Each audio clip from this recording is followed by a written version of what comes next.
with Johnny Porter airs next, followed by Midday Music on KOFA. It's 10 o'clock. Thank you to the many local businesses that support Border Radio and help make the music possible. If you have a business that would like to include Border Radio in your marketing mix, we're here to provide a customized program for you. Call us at 877-838-5292 or visit borderradioaz.org for more information. What's up, Yuma? I'm Johnny. And I'm Ronnie. And on today's program, we are going to be joined first by Gladys Brown from the Yuma International Airport. Fly Yuma. Mm-hmm. Have you ever flown out of Yuma, Ronnie? Yes, I have. You have you? Yeah. I have not. Yeah. Hopefully, Gladys will hook me up with like a ticket somewhere and I can experience it. I did fly out of Yuma to El Centro once, but that's another story. That's not far. No. Okay, and we have Alexandria Urias from the Yuma Ballet coming to talk about all the ballet happenings. So stay with us for What's Up Yuma Radio, beginning right now on KOFA 94.7 FM. And streaming online at borderradioaz.org and on the KOFA app. And you can stream right now on the Border Radio Facebook page and KAWC YouTube page. And email us at whatsupyumaradio@gmail.com. What's Up Yuma with Johnny Porter is sponsored by Yuma and Imperial Valley Wealth Management, offering solutions for those who value financial planning. YIVWM.com. Chili from Philly. Unique Papa Giorgio from Yuma. What's up, Yuma? Welcome to another episode of What's Up Yuma Radio. I'm Johnny. And I'm Ronnie, and welcome back. Yes, welcome back. Break. I'm tired. Yeah, she's like, I don't want to be here anymore. Like, what happened to vacation? We should be. I love vacation. Yeah, right. And I hope everybody had a great Thanksgiving. Did you? Yeah, I did. What'd you do? Yeah, I entertained. I hosted at my house. Oh my gosh. Yeah, and was it stressful? It was very stressful.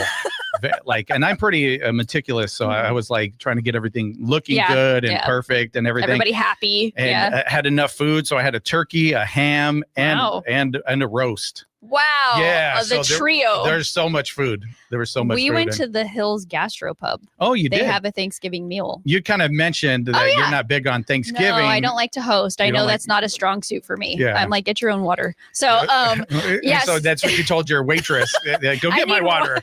Water, please. I'm really nice to waiters. My husband was one for 8 years. Over at Lutz Casino. Yeah. So it was great. They had a Thanksgiving meal and it was like a 4-course meal. So 9 of us went. No cooking, no cleaning. It was very simple.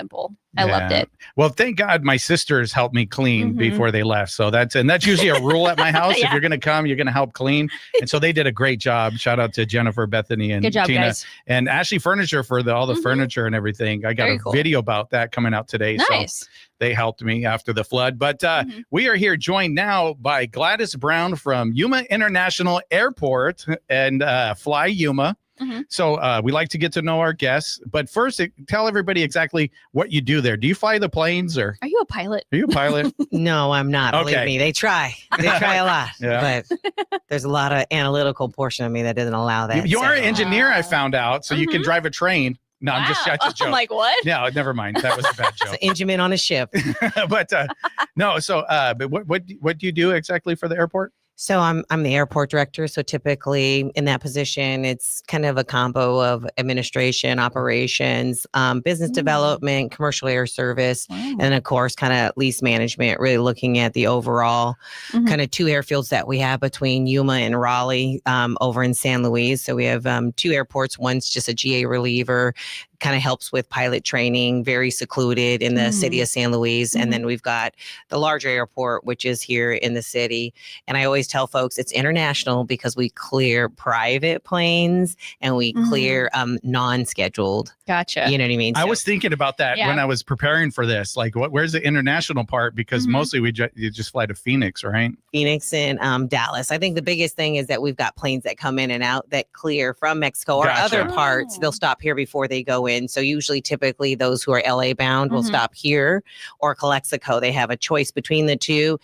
Just kind of the ease of getting in versus going into congestion and just landing. Okay. So a lot of folks will clear here before they enter into the LA basin. Oh. Gotcha. Okay. And like we do on the show, we like to get to know our guests. So originally, where are you from? And then how did you end up in Yuma? Yeah. So I actually grew up in the Bay Area. My dad retired out of the Navy in 1981 out of Treasure Island. And so we actually... That sounds fun. Grew up in Yes. Vallejo. Yeah, running around Treasure Island is fun. Vallejo. Oh, you know E40? Did you have Absolutely. Well, I grew up in North Vallejo, so I was more like Mac Dre. Mac Dre? Oh Yeah. my goodness. Wow. I tell folks, you just got to know hip hop, right? And Right. rap. I actually hosted a show with E40 twice. I got to meet him and hang out with He's him. a And both cool times after he performed here in Yuma, the club got shut down. That's usually how it goes. Like wherever he permanently. goes. Why? Like permanently. What did he do? I just got to bring this up. The last time he was here, as the club was getting shut down, he's like, he's in his limo. He's like, I'm out of here. He's Yeah. like, he just I'm left. gone. Yeah, I'm Yeah. gone. But Yeah, he's most definitely not one of those that stick around for the foolery. yeah, no, he was out. But okay, so that's where you grew up. Yeah. And I actually Treasure went to, Island. oh yeah, I kind of was running around Treasure Island. My dad was retired. They still had things there. My mom actually, so I always tell folks, my mom came along with my father. She was out of the Philippines. And so my dad was stationed there during Vietnam. And then they ended up getting married. And then she came over. So I always tell folks, you just never know the history of other people. So my mom actually was a very hardworking housekeeper, and my dad helped and did everything he could, but he was also an engineer after he retired from the Navy and worked in high rises in San Francisco. So we spent a lot of time kind of learning how to do a lot of work. I always tell folks, but my mom actually, as hardworking as she was too, she was here on a green card. And when my dad passed away, it took her some years before she ended up becoming a U.S. citizen into her 60s. So I tell folks, my dad barely graduated from high school, went into the Navy, got some background in him, and then raised 4 of us. Real hardworking. So we had a lot of fun in the Bay Area. It most definitely is not for the weak or the weary. No, You learn not real at all. quick. And then being from Vallejo is a little different. My sister still lives there. She comes down regularly. And then I relocated my little sister here along with my mom, and then my brother's in SoCal. So Wow. So we got you half the family. relocated them. You wanted them to come here? Yeah, I thought it was a great place to raise a family. And my sister's got smaller children and an older one. So, and then my mom was getting a little bit older. So they bought houses on the same street across. So from did each she other. live here?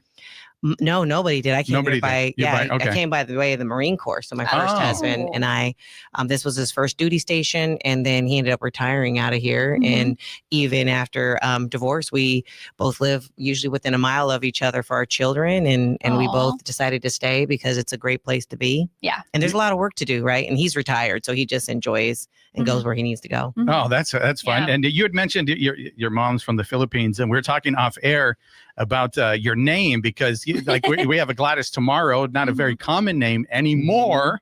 But you had a cool story about how you were ended up with that name, and you said your mom watched a lot of TV. Did she not speak English? And just that's She how didn't. she got it. So I always tell folks, a lot of us, we know certain words, right, in Tagalog or different dialects, but she was primarily trying to learn English, just like most people do, even in Yuma, right? So folks who are, English is not their first language. We totally relate to that. And as children, my mom had a policy where we would speak in English so that way she can get better. But she loved music and she loved shows. And so all of us are named during the era of whatever she was watching. So my sister, of course, with Happy Days is named Joni. That's so cool. Like, I don't know anybody named Joni. I've watched that show. I love that show. And I love the spinoff that you mentioned, Joni. Yeah, and Joni. Chachi. Yeah, Joni loves Joni loves Chachi. Chachi. That's all. Growing up, you don't do too. You don't let that down on her. No, and so and then you're from a different show or something. You Yeah, said my mom you're said it was a lady that went around and just helped the community. It was on roller skates, and so she just thought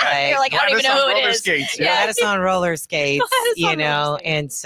and it's funny because I think I loved doing that when I was growing up too. So I think my mom. Oh, very cool. Yeah, there was a lot of ambition in our household and a lot of competitiveness. So, but we were very athletic, and so we did a lot of playing. And then my little sister's named Charlotte during the '80s, and Charlotte's Web. Yeah. That's a pretty name. Yeah, I like Charlotte. She's pretty. Everyone keeps calling her my daughter. I don't look that old. No, you don't look like. Yeah. Well, I don't know. I'd have to see her. I don't She's know. like 38, but she probably looks more 12. But Yeah. Oh, she's wow. amazing too.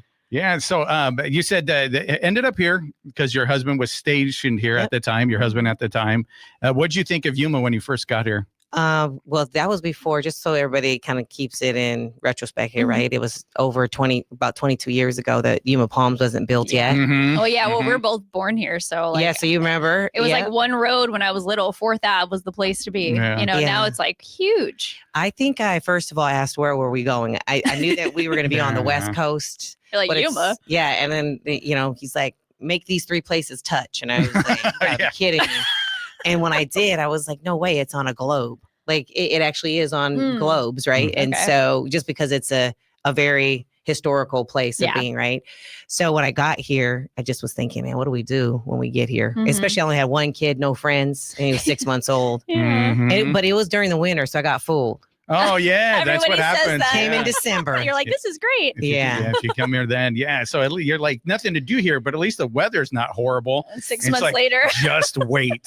You just wait. Yeah, but I would say living on base, kind of climatizing, figuring it out. You know, here's what I tell people: it's not about the culture around you; it's the culture in your home. So anywhere we're at, we make the home the place in which is centered, right? How was it on base?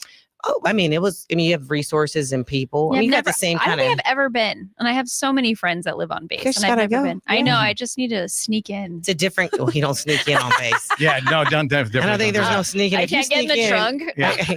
Good luck with that. They got guns. Lots of guns at the gate. I would say that it's a sense of community and place and being. You're going to find the same things you find in a normal neighborhood. Some folks that are very, very welcoming and. Well, it's like a little town, right? Pretty much. Like we have a bowling alley and a movie theater. I'm like, this is crazy. So I grew up like that. I mean, living in Vallejo, Mare Island was right there. And then I also experienced, I always explain to people, my dad was military. So I always tell folks, I know what it is when you have a base realignment to a BRAC. So I remember when bases were alive, and then I also know how it feels when they go away. So I'm really about protecting installations and making sure that our community is aware of how much a military installation does, right? And what value it brings, but the quality of life and the understanding. I think that's huge for me.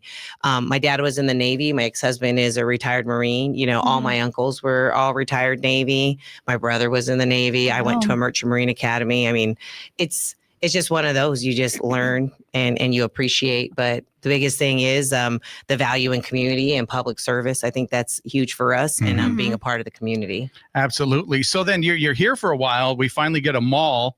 And the real one, I called it mall. The hall, the old one. And then you're like, okay, when he gets out, you want to stay? Like you ended up kind of falling in love with Yuma? You met some people, or what happened? So I think my career was here, you know, and there was a lot of work still to do. And that career at that time was what? Still at the airport. Oh, so at the I airport. worked for an independent, a family-owned engineering firm. I was very, very fortunate to start off with Von Nicholas over at Nicholas Engineering. And I worked with them for over 5 years. And that's what how did you do? So I was an engineer there with them, kind of did more drafting and design, whatever the professional engineer needed, working under the surveyors and the civil engineers. So it was a great experience. I worked directly for Von, and he was a phenomenal person. And I'll tell you, one of the things I remember the day he said, if we can get her to buy a house, then she'll stay. And so they were very much into promoting. And I bought my first house while working with them. That's cool.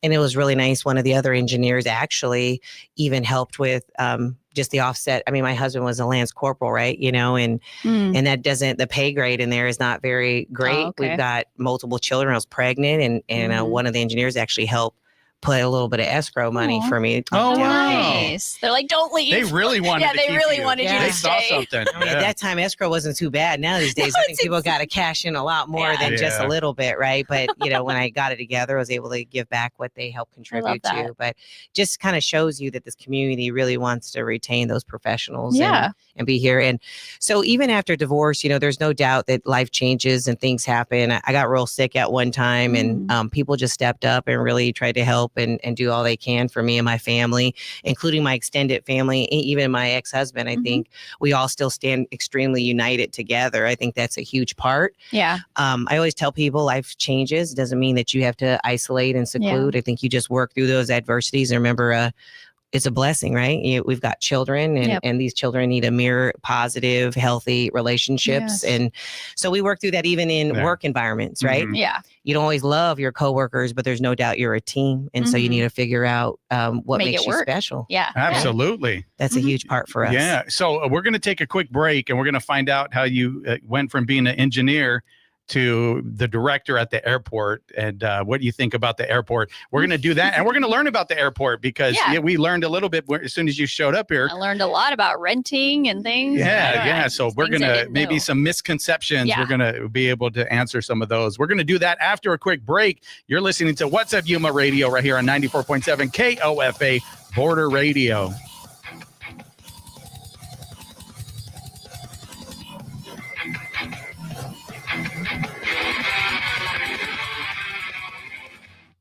The Summerton Tamale Festival, featuring tons of tamales, thousands of attendees, and 2 stages of live entertainment, will fill Summerton's Main Street all day long, beginning at 11 in the morning on Saturday, December 20th. Proceeds go to the El Diablito Alumni Club scholarships for local students. Festival information is at summertontamalefestival.com. You're tuned to 94.7 FM. I'm Juan Garcia from the KAWC Newsroom. Sunny and breezy in Yuma today with the high near 71 and gusts as high as 25 miles per hour. Mostly clear this evening with low around 45. KAWC profiled Vista High School. Visit kawc.org for a look at the home of the Lobos and one of 7 Yuma Union High School District schools. Stay tuned for more What's Up Yuma with Johnny and Ronnie on 94.7 FM, KOFA Border Radio. This is folk singer Michael Jonathan. He started as a member of Ricky Skaggs' Kentucky Thunder Band. He toured with Lyle Lovett, and now he's on his own. Luke Bull is on Wood Songs, and from England, award-winning songwriter Hannah White, plus an amazing Wood Songs kid. All of this and more on this week's broadcast of the Wood Songs Old Time Radio Hour. Tuesday evening at 7 on KOFA Border Radio 94.7 FM.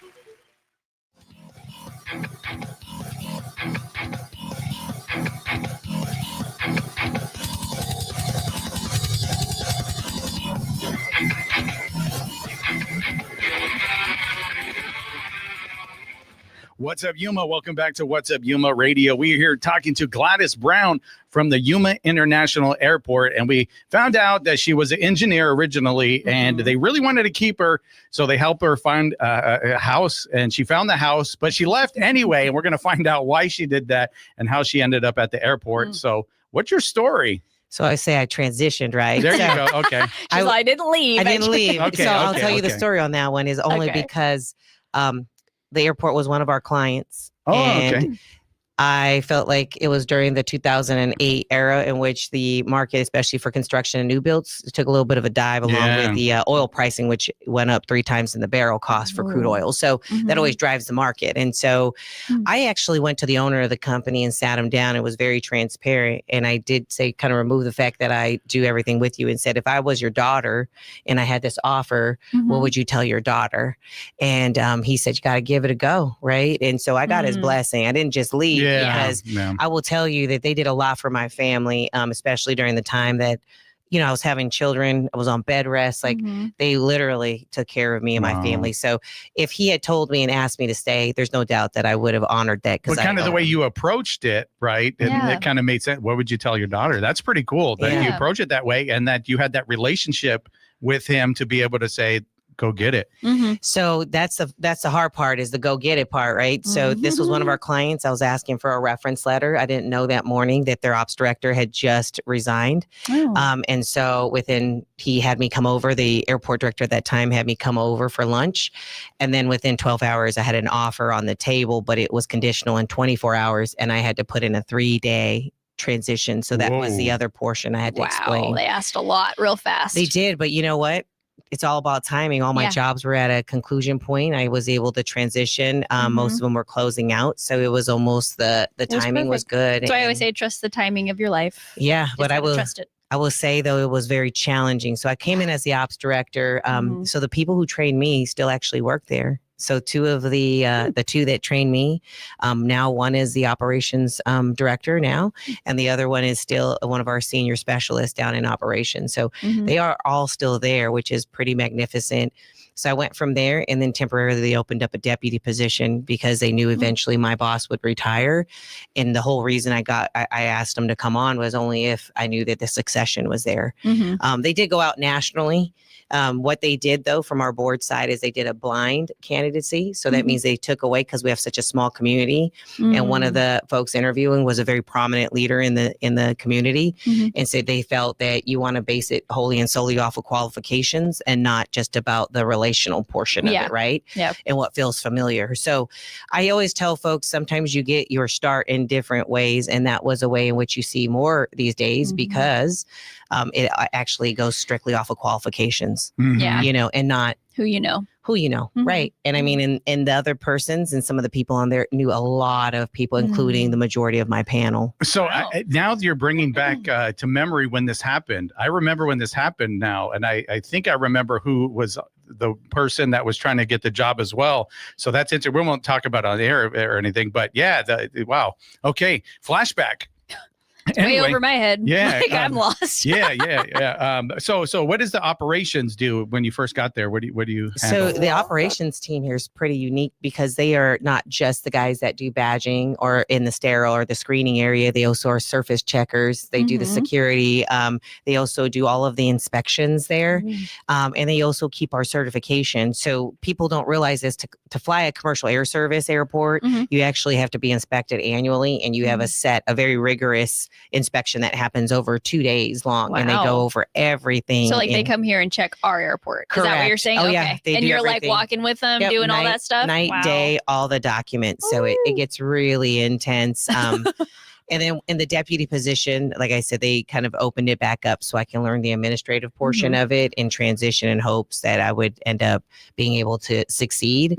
That position is no longer, it's not something in which is needed. I think that my boss just had the opportunity. And since I was the engineer, I was able to cost the money that they usually would go out to contract services, I absorbed. So I pretty much kind of paid for the position in myself as an engineer. Nice. So wow. that was a little bit of the double up. Today, I still do some of those engineering services side of it, but I'll transition the airport here because I have I've got right under 8 years before I retire. Wow. Are you excited? I'm excited. Not excited because I want to leave. Excited because that's a different chapter, right? That's right. Every new chapter begins. Yep. But eventually, the airport is going to need new leadership, but I want that leadership to be there for a decade and a half.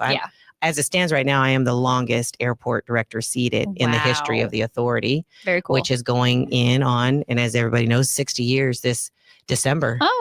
Since inception. Wow. Very cool. Yeah. So what are some of the things and the differences or transitions that you were able to bring to our airport? Is there anything specific, something you're proud about? I think for us, and for me, especially with our team, it was the rebranding, right? Building the confidence and trying to see and seek reliable air service that understood that our community will choose to go somewhere else if it's not there. Yeah. I mean, revenue side of it is trying to manage the cost per ticket, but that's something I have zero control about. That's what we were having that discussion. For me, the biggest thing is you want to retain good people. So making sure we can equalize those pay scales, have a work culture that is extremely, extremely, from a palatable portion, like something everybody wants, right? Everybody has to work. Yeah. But most people can't say that they love to be where they're at. And so I just remember what it feels like. I call it, I called myself a bottom feeder for many, many years, but I just remember what it feels like from a foundational employee side is you always feel like you have so much that you contribute, but nobody sees it. So we want to always make sure we emphasize how much the people that put in a lot of time and work, that they are not they're fundamental and foundationally there. So they're not the front line, they're our foundation. So that's what we actually we don't call them frontline employees, we call them foundation, That's cool. foundational fundamental employees. I So like they, we really stress, I hope my legacy is that I created a work environment that people want to be and contribute to. But most of all is there for one another. I think at the end of the day, you have to be a team. Yeah, you have to be a team. Yeah. You have to be together and you have to have autonomy, right? So women naturally, we just love, because that's how we're created, to nurture and to help. We have to try to hone in and take back some of those micromanagement of what makes us so special. I love that. But really allow people some autonomy too. Teams don't have to be all together. It also is a level of autonomy that you have to have, that independence, and like trusting you to do your job and you do yours, and I don't step in and try to fix it. I have to practice that at my house. Yeah, and if my you have husband and 3 kids, I know. If you have a preference, right? It's okay to have preferences. You got to still allow people to get to the end state, right? So I always tell folks, what are we trying to get to? Where are we going? Right. How you get there is up to you. Each person's uniquely different. Yeah.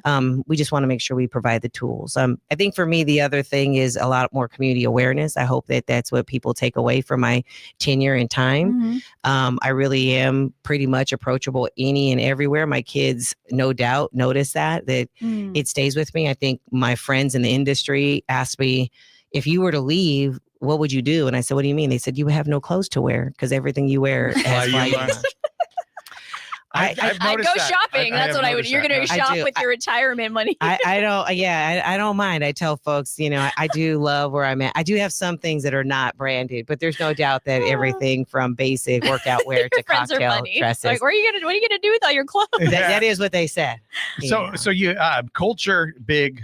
That's something you're going to leave behind, your legacy. And also you said the branding, you mentioned the Fly Yuma. So how did that come together? So I think in the past, everybody, it's an airport, right? Everybody knows I don't have a competitive market within 185 miles. That's the nearest market that we have, which is actually San Diego versus Phoenix. Oh, wow. Phoenix is about 2 miles more. I tell people it's 185, 187, right? Yeah, there you go. Well, flat up a hill, it just depends. Water, no water. So I always tell folks it's your choice and your passion and your poison. But for me, it's really about what can we do to incorporate that so folks see it and know it. The installation adds a different thing, right? We're the only Marine Corps co-located civilian operator in the nation. And we also don't have any tenant relations. So we were talking about that earlier. Airports are landlords, right? And folks don't realize that. We do have a centralized business modeling too, but a lot of our revenue is generated by other people, not just, we aren't the people, we have contract services. And even the reason it came up is because your next guest used to work at the airline. She used to work there. So we found that out that they kind of rent or lease a space, correct? Yep. And they provide services. And that's why I wish when people say, talk to them, that's, I can't. Yeah. We work in partnership. We have wonderful relationships with the managers and the supervisor. But I would say that overall, people work in their own silos. And so TSA is in their own silo. The airlines are in their own silo. The car rentals are in their own. The restaurant is in their own, right? Yeah. So we have independent, different relationships. And that's just the terminal, right? Folks don't see that we've got Customs and Border Protection out there. We've got a fueling company that also offices services. We've got independent commercial users. We've got corporate businesses that are there. And so people lease space or non-aeronautical space too. So we have different modeling that happen throughout, and we just go through lease management. You mentioned that. So is Millionaire under your purview, or is that separate? They are a commercial operation that has their own independent lease agreement, and they have properties and land that they lease, and then they have an agreement to provide services at a certain quality, or we don't control cost necessarily, but when people are upset, we talk to them about it. But the reality is they're going off of fair market value. So do they lease from you though? Or they do. They do lease from you. They do lease from the authority, land and facilities. Gotcha. A lot of people probably don't know about that place, but I went in there because I was an electrician, and they had like a movie theater in there where you could wait for your flight, or like a pilot could take a break, and it was really nice in this place, right? And they've got a great cafe. That's what I always tell folks. Oh yeah, I forgot about the cafe. But just Monday through Friday, 7 to 2. What's it called? It's called Jetaway Cafe. Oh, okay. And it's at Millionaire is the name of the place, correct? Correct. Oh. Yep. Yeah. It's right below the tower. I always tell folks. Oh, never heard of it. It's pretty great. I mean, just like a lot of our local restaurants, it's all local folks that actually are in there. They don't bring folks from outside. It's a wonderful cook and chef. Like I tell folks, it's neat. Just like at the airport, right? That restaurant is a family-owned restaurant. Yeah. So it's really neat when folks get to go and learn about everyone. And I think that when you go around, we don't have too many transplants, right? And if we do, we try to keep them here. That's the biggest goal. Is like hope you. That like me. I think that's a huge part. They didn't let you go. 22 years plus running strong. All 3 of my kids, and then we've got a blended family of 6 kids. So it's and all of them are in and out, and they've been all born and raised here too as well. Wow. That's why you're such a good mentor, because you have so many kids. I have a lot of kids. Like, you should mentor people in retirement. I'm like, I could listen to you all day. You have such a good outlook on life. Great outlook. Yeah. You're very well spoken about. You can articulate it. It's really great. So I got to ask one thing. So Fly Yuma. So okay. Convincing people. I know you mentioned the San Diego and Phoenix, but also just renting a car and then driving over to Phoenix to fly. Yeah. Like, how do you get that into the people's heads here? Like, I've only flown once, and I was serious about the you did little the jumper promo. on United. I just went to El Centro. Yep. That was back in the day. My mom used to work at National, and she used to work at Avis. So I grew up around the airport as a kid. Yeah. So I used to hang out in the back of. So you watched the evolution. Yeah, of that so I've been there since I was a little kid, and so that's that's the only flight. But when I talk to people, and I'm not the guy that flies, they say, well, it's just kind of cheaper if I just get a car and drive to Phoenix or stuff like that. How do you get that into our psyche? So usually, I mean, the reality is it's a cost benefit analysis, right? Yeah. So it's up to the person's preference. I think the biggest thing is, back in the day when I first started, it was the use it or lose it. And then people started getting a little bit offended. So the biggest thing is you use it, we get more, right? I think that's really what we should have messaged back then. You use it, we get more. People are still flying. Our numbers are still there. They just have equalized. We have opportunity of, we're 1/3 of the flyers actually use Yuma. 2/3 actually go somewhere else. And that's a statistical data that's proven. So I think for me, it is really about me doing my part, trying to do my best to keep and see if we can work through revenue management with the air carrier, getting a little bit more competitiveness in here. That's a marathon, just so everybody knows. And I do listen. So I understand where the flight costs have been. All I can do is create awareness.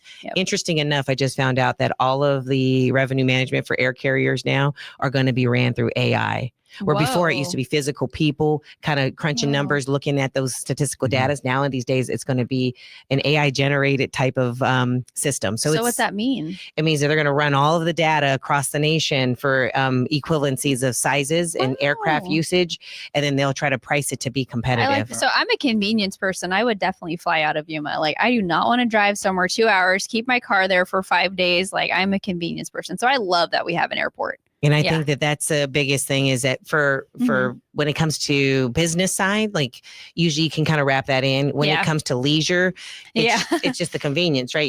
Your baby's under the age of 2. You can just put a lap baby for him, right? Not me. Yeah. No, my However, but then at the same token, like, do you really want to sit 3 hours back and forth with your kids after the trip? I was going to say after. Yes. If you're flying in, I'm like, no, I still have to drive home. And I also tell people when you go to other places, how much do you actually spend? Because usually what you do is you set up a shopping trip.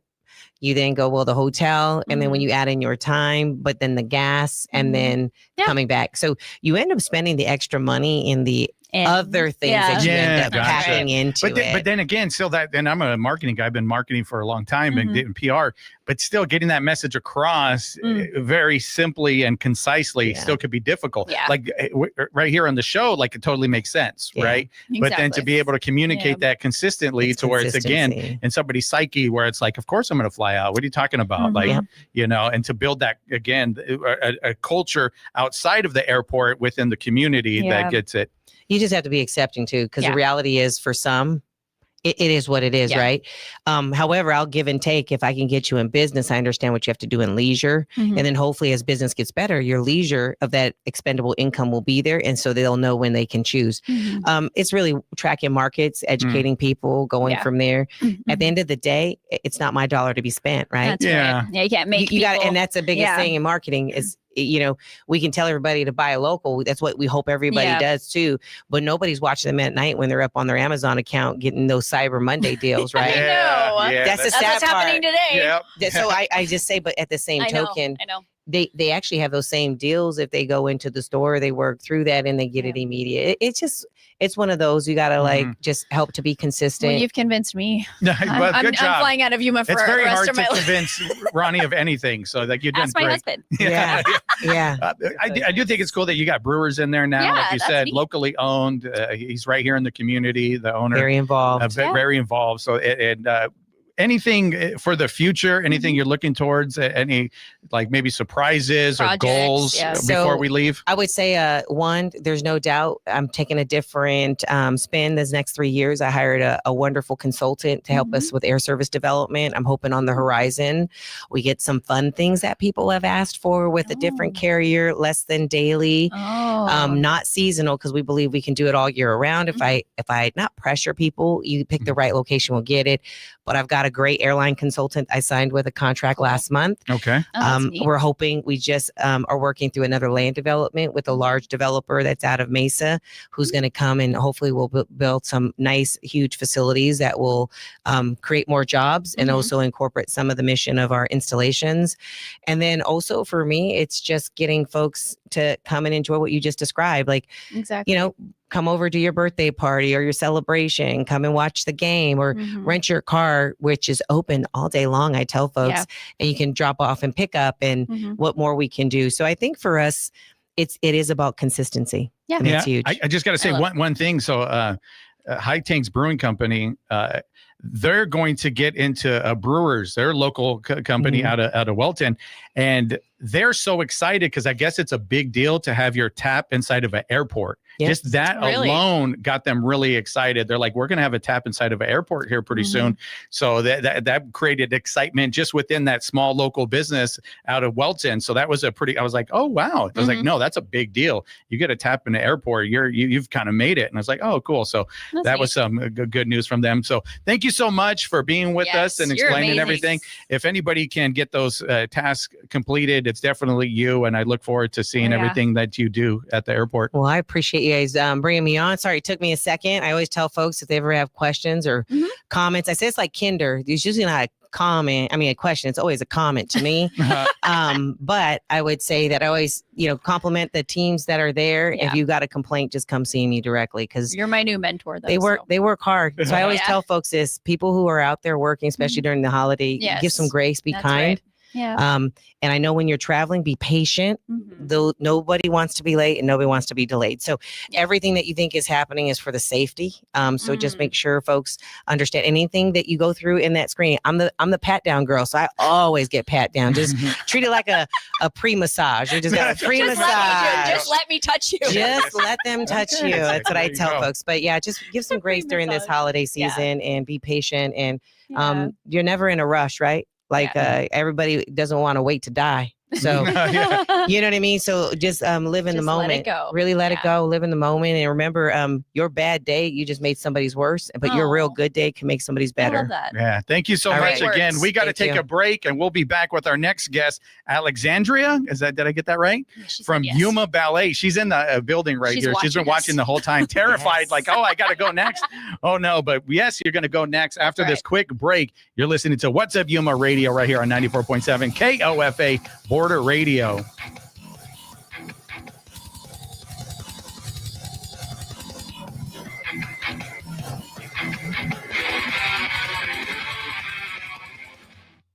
What's Up Yuma is sponsored by Yuma and Imperial Valley Wealth Management, offering retirement planning, investment consulting, and money management aligned with the goals of each client. Appointments and information are at yivwm.com.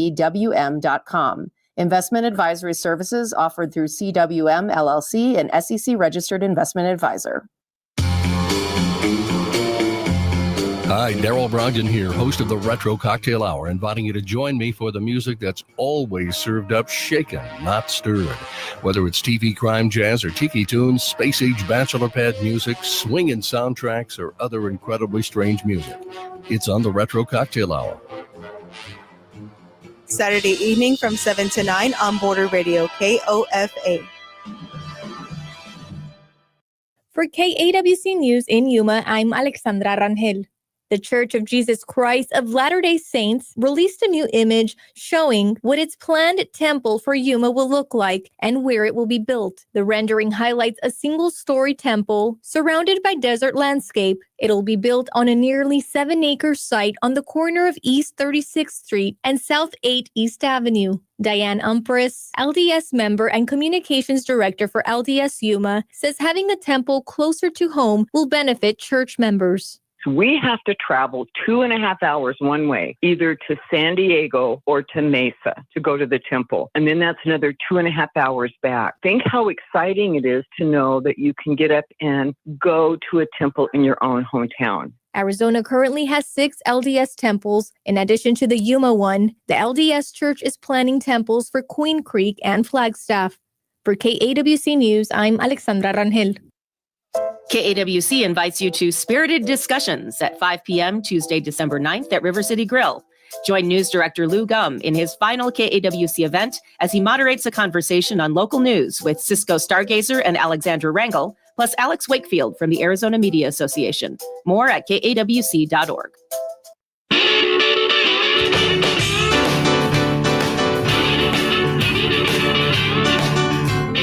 Hi, this is Kevin Cubbins, your co-host on Beale Street Caravan. Next time on the program, we'll have music and interview from Liz Brasher. Also joining us will be Dr. Barbara Ching as she continues her series on country music and the blues. That's all coming up next time on Beale Street Caravan. Thursday evening at 7 on KOFA Border Radio 94.7 FM. The KAWC Student Newsroom is funded by the Local News Initiative at the Community Foundation for Southern Arizona, the Scripps Howard Fund, and by generous local support.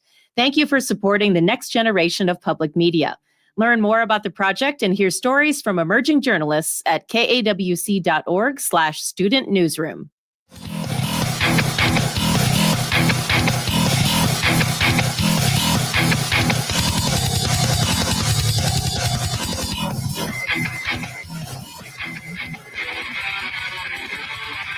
What's up, Yuma? Welcome back to What's Up, Yuma Radio. We are here now joined by Alexandria Urias. Yes. Urias. Urias. Yeah, we got it. Look at that.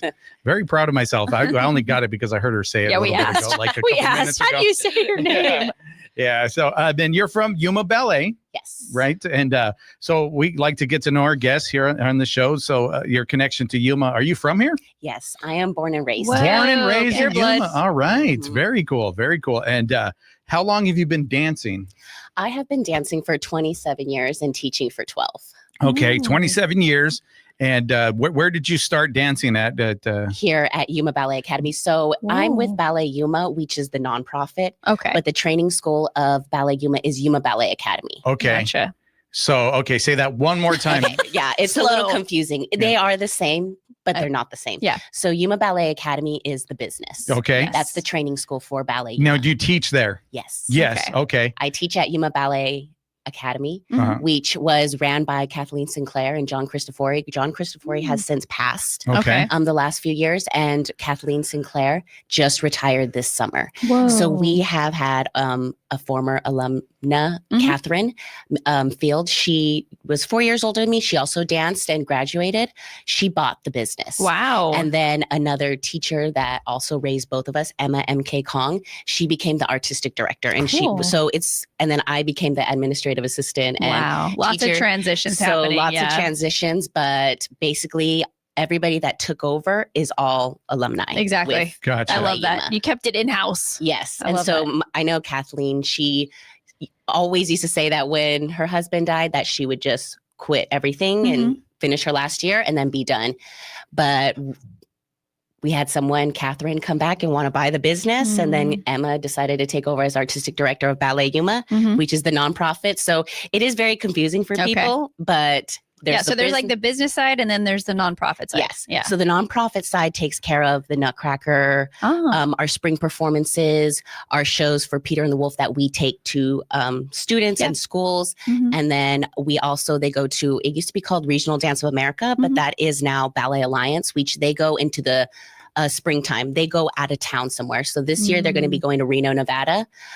But this festival that they go to, they train really hard and all year. And it's probably the most important because that's where girls win scholarships to go to summer intensives, to go to universities, community colleges, or dance schools. So at this particular festival is where I won my scholarship to move to New York. Oh, really? So New York? Yes. Okay. Let's go back. So Yes. you're from here. Why did you start dancing? Did you always want to be a dancer? Well, I was actually born pigeon-toed. Okay. So like turned in. And my mom had kind of like a hippie doctor. And so he told her, well, instead of doing the surgery or putting her in braces, why don't you just put her in classical ballet? Who is this doctor? Oh, Do you don't remember. Oh, That's man. so long He might ago. still be here. I love that. A while back. So that's pretty cool. Yeah. The doctor said, let's try this approach. Yeah. And what was that like your early days then? It was tough because basically ballet is turned out. Everything is turned out. So you're constantly just training your legs to be turned out. So when you're turned in, it obviously strains on your knees and your hips and things. And I had a couple hip injuries, but basically it's completely corrected it. By the time I was, That's neat. By the time I was in junior high, it completely corrected it. And I didn't have to have braces. I didn't have to have insoles in my shoes or anything like that. And then I just loved it and I never quit. And now here I am dancing 27 years. So I got to ask this because kids can be cruel. Did they tease at all or about that? Or was it difficult in that level or no? Not so much. Good. Because I started at 3.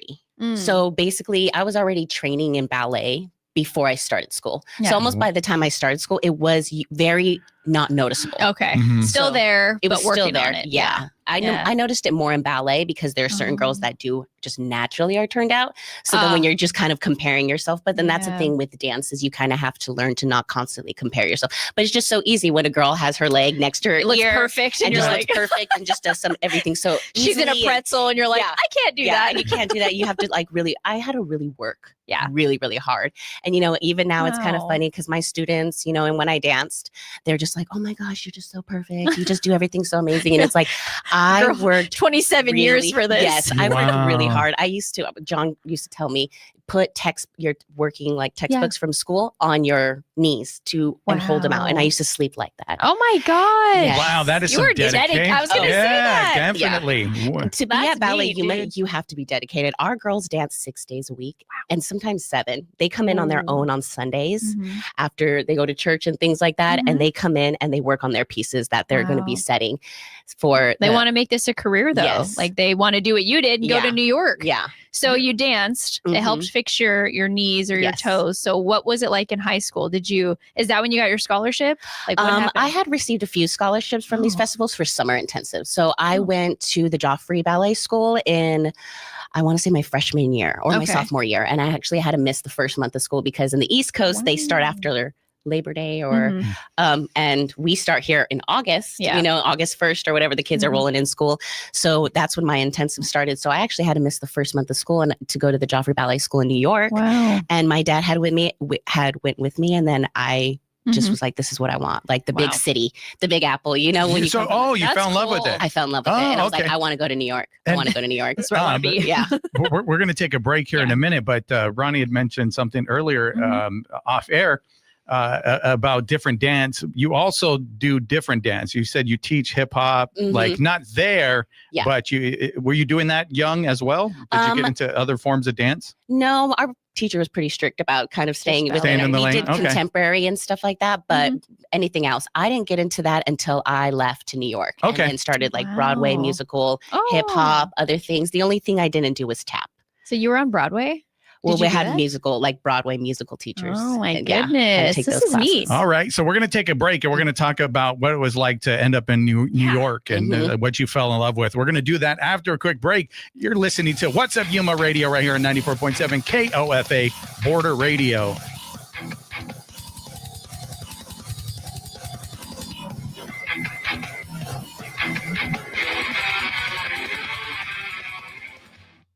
The Yuma County Library District provides activities and resources at its branches for people of all ages. Events include story time, citizenship classes, bilingual programs, crafts, author talks, and more. For more information about the activities and calendar of events, plus other in-person and online resources, visit yumalibrary.org. Hear the rhythm. Feel the beat. Let your curiosity run away on the Latin Alternative. Hi, I'm Josh Norick. Every episode of the Latin Alternative takes you on a thrilling rendezvous of sonic and exotic landscapes in Latin rock, funk, hip-hop, electronic, and tropical music. Join me and my co-host Ernesto Lechner on the Latin Alternative. This evening at 7 p.m. on KOFA Border Radio 94.7 FM. Sunny in Yuma today with a high near 71 and breezy with gusts as high as 25 miles per hour. Mostly clear tonight with a low around 45. In Flagstaff, sunny with a high near 42 and gusts as high as 18 miles per hour. Clear tonight with a low around 16. Sunny in Kingman with a high near 57 and gusts as high as 20 miles per hour. Clear tonight with a low around 35. And sunny in Prescott with a high near 53 and gusts as high as 15 miles per hour. Clear this evening with a low around 26. The Yuma Crossing National Heritage Area's Christmas at the Crossing will be alive with holiday lights at the Colorado River State Historic Park on December 19th and 20th. The event will feature food, live entertainment, light shows every hour, and express train rides. More information and tickets are available at yumaheritage.com.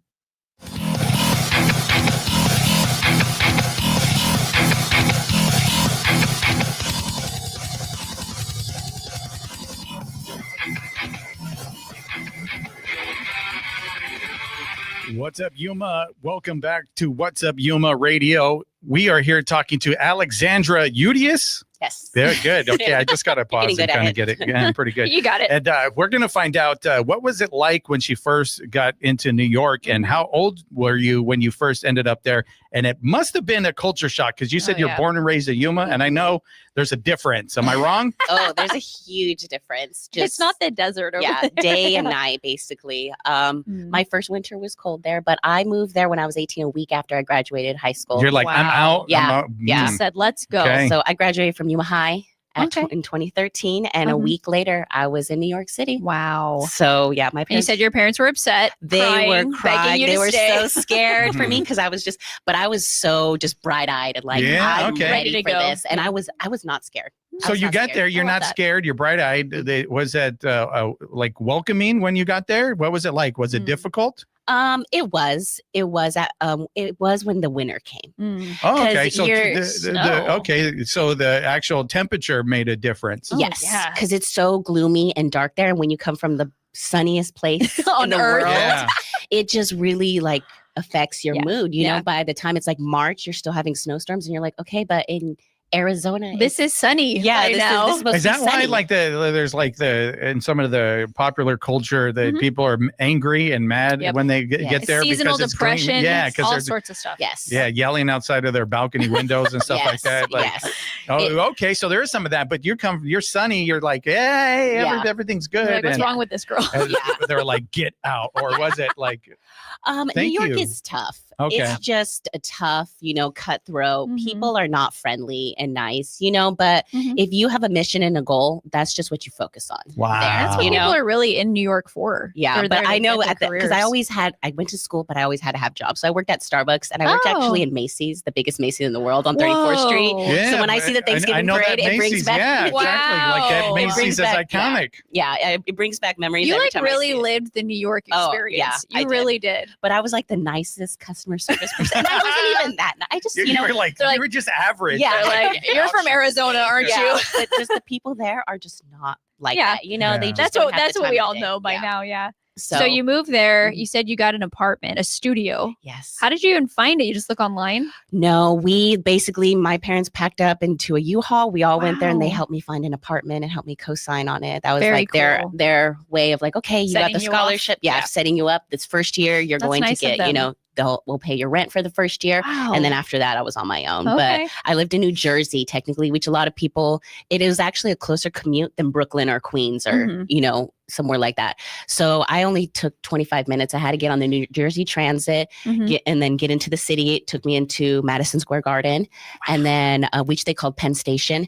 And then Okay. I would get on the subway to go to school. And it was I stayed in Midtown. So New York is huge in itself, but Mhm. that's basically where Times Square, Central Mhm. Park, Macy's, Empire State, that's the area I kind of stayed. Mhm. And I kind of just I would explore a little bit on days but I worked, and Yeah. went to school. Yeah. So Yeah, you basically didn't really 7 get days, to I didn't hang. really have time to do much. I went so. to a vacation in New York. Have you ever been? Nope. No, I went No. up in the Statue of Liberty's crown. Oh, yeah. Oh, I went that's all the way cool. up there. Very Mhm. tight squeeze. Yeah, when I lived there, they weren't allowing anybody to go up Really? there to the Crown anymore. Yeah, so Mhm. I feel like really lucky I got to do that. Yes, I was in like yeah. 8th grade. But yeah, we saw like Broadway musicals Yes. and went to Times Square. TRL. That's when Oh, TRL. yeah, I saw TRL. Carson Daly. Carson I'm like, Daly, what's that's up? Oh, yeah. Yeah. See, my dad, he would go and they would visit, but then when I was at work and school, they would be out exploring, living. Like they saw almost more than me because I just was like in such the grind. Because that's the kind of thing in New York, you're really on the grind all the time. Okay, so you go to school, you're learning there, but you end up back in Yuma. Yep. Yes. So I actually left the school and I started doing an aerial arts school. That's like Cirque du Soleil stuff. Yeah. You know, so I was actually doing a work study in New York.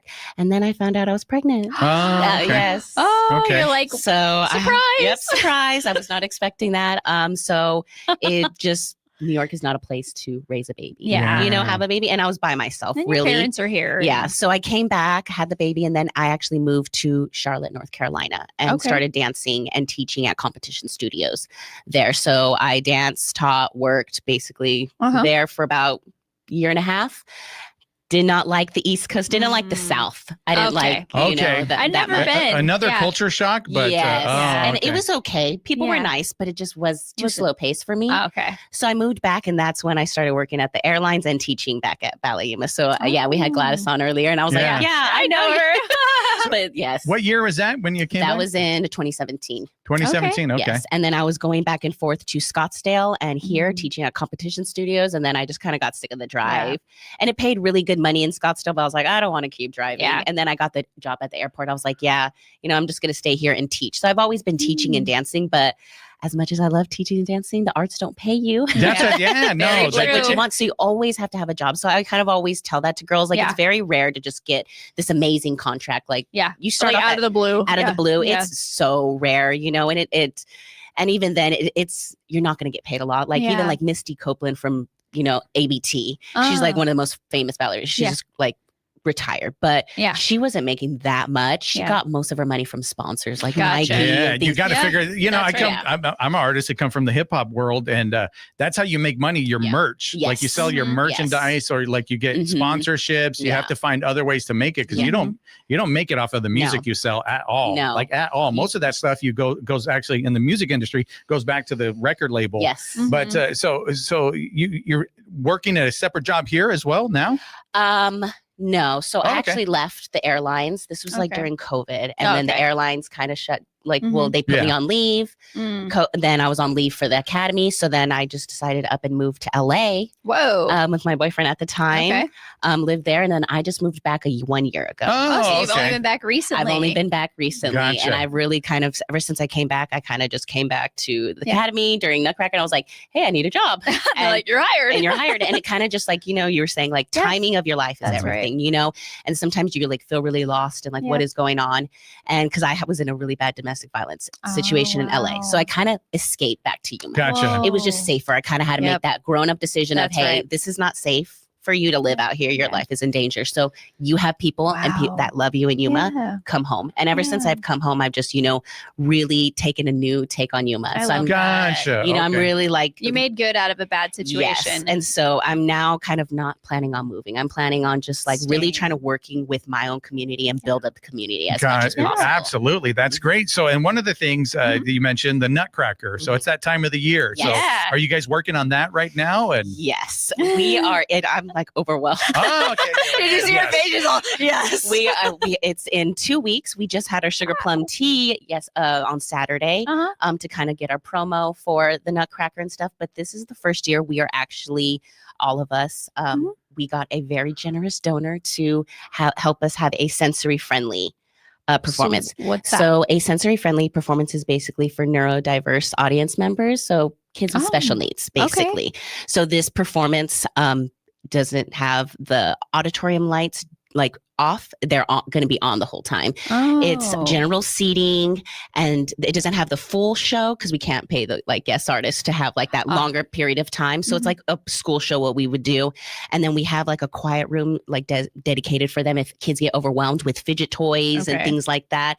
So, and we were able to sponsor 90 children's tickets to the military families. Cool. There's the EFMP program. It's Exceptional Family Members Program.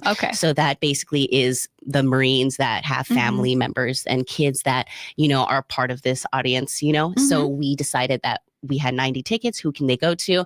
And we work with them, sign the contract, and we're basically sponsoring those kids to be able to come to this performance. Okay. So yeah, so it's been overwhelming, but it's good. You know, It's a change. It's a change, you Yeah. know, so we're in transition with our director retiring and having a new change, you know, the new business owner. So we're all brand new to this. And like even though we all danced and graduated, it's just so different trying to make the performance like all on But the show must go on. The show right? must go on, Says you know. the saying. So Yeah. so it's December 12th, 13th, Okay. and 14th are our performances. And the December 13th on the Saturday is the sensory friendly one. Okay. So this but is the our other ones are like the, I don't want to say normal, Yeah, you know, but the full performance. performance. Yes, full There you go. performance. Okay. So- Okay, so Yes. we still have the full going on. Yes, we still have 3 of the full going on. And the sensory kind of added that extra show. So then our cast, we have them split up in 2. So then everybody gets a show, like 2 shows. Okay. So lately they've been only having 3 shows because we used to have 4 shows, 2 on Saturday, but it was the same day as the light parade. So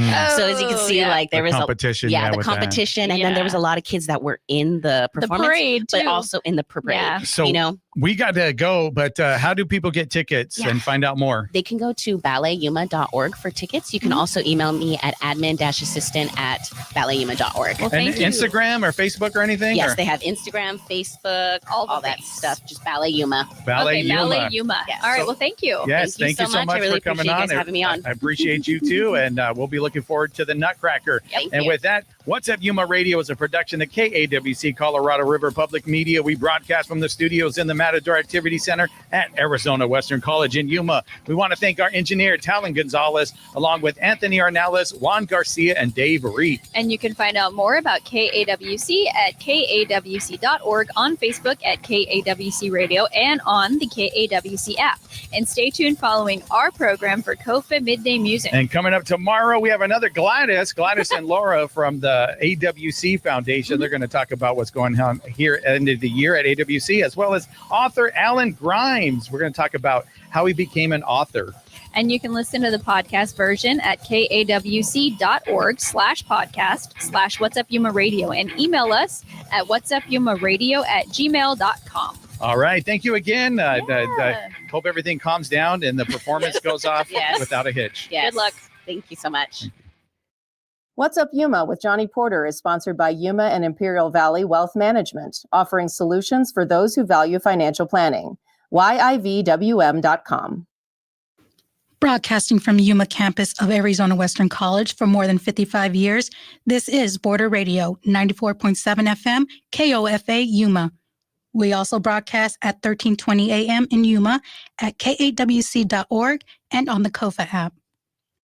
The Yuma Orchestra Association's Spirit of Christmas concert, featuring the Yuma Symphony Orchestra and String Ambassadors, will take place on Saturday, December 20th at 2 and 6:30 at the historic Yuma Theater. Both classical and popular music will provide musical joy, and tickets are available at yumaorchestra.org and at the Art Center.